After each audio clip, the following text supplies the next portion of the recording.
आइए समझते हैं संविधान भाग 3 अनुच्छेद 34 के में जो दिया गया है मार्शल लॉ यानी सैन्य विधि को, और इसको कैसे बनाया जाता है और न्यायालय का क्या दृष्टिकोण है और मानव अधिकार का क्या इस पे दृष्टिकोण है, इसके बारे में हम समझेंगे पूरी विधि से।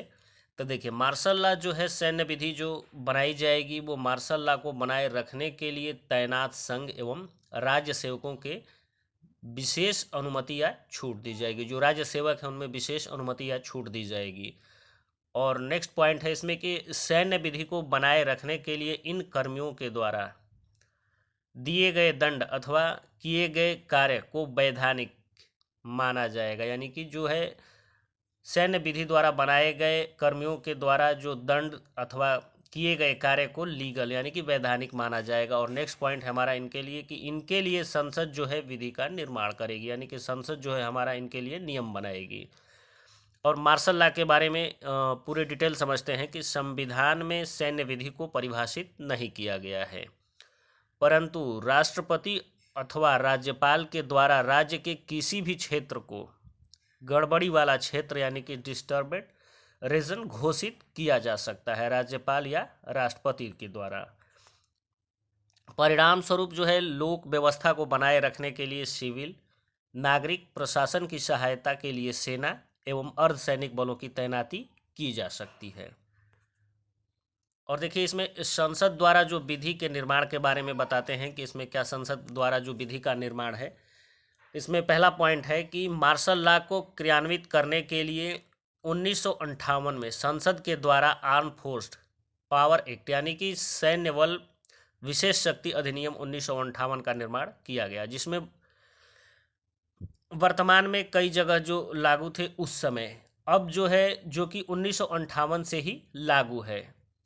1988 में इसे कश्मीर में लागू कर दिया गया और इस अधिनियम के द्वारा सैन्य बलों को विशेष छूट प्रदान की जाती है, जो इसके बारे में हम समझेंगे पॉइंट बाय पॉइंट। की देखिए, पहला पॉइंट हमारा यहाँ कि सैनिकों के द्वारा की गई किसी भी कार्यवाही के लिए उनके विरुद्ध न्यायालय में मुकदमा नहीं चलाया जा सकता। और अगला पॉइंट है इसमें कि उन्हें देखते ही गोली मारने का अधिकार होते हैं। और नेक्स्ट पॉइंट है कि वो किसी भी व्यक्ति की तलाशी ले सकते हैं। और नेक्स्ट पॉइंट है इसमें कि किसी भी भवन को ध्वस्त कर सकते हैं। और अगला पॉइंट है कि किसी भी समय किसी भी व्यक्ति के घर की तलाशी ले सकते हैं या ली जा सकती है।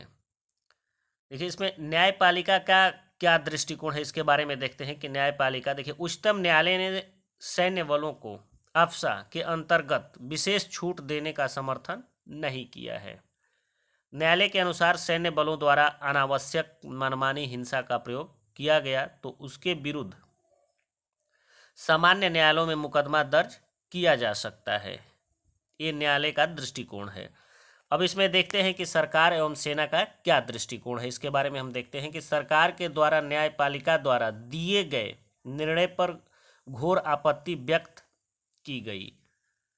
सरकार के अनुसार इन क्षेत्रों की परिस्थितियां अत्यधिक प्रतिकूल हैं, जहां सैन्य बलों को छूट न देने से सैनिकों का मनोबल टूट जाएगा और लोक व्यवस्था और राष्ट्रीय सुरक्षा दोनों पर खतरा उत्पन्न हो जाएगा।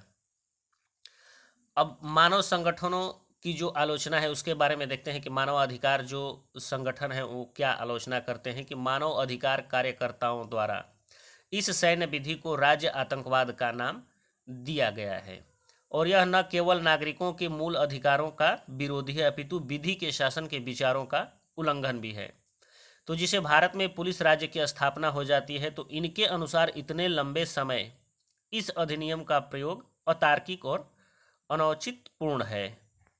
इसका निष्कर्ष हम देखते हैं कि क्या है कि एक लोकतांत्रिक देश में समस्याओं का समाधान संवाद और विचार विमर्श के द्वारा होना चाहिए, बंदूक के द्वारा नहीं। अतः अफसा के दुरुपयोग रोकने के साथ साथ इसे क्रमिक रूप से हटाने पर विचार करना चाहिए, क्योंकि इसका प्रयोग संक्रमण काल में उचित हो सकता है और लंबे समय तक नहीं। ये हमारा निष्कर्ष है। तो आज के लिए इतना ही। धन्यवाद।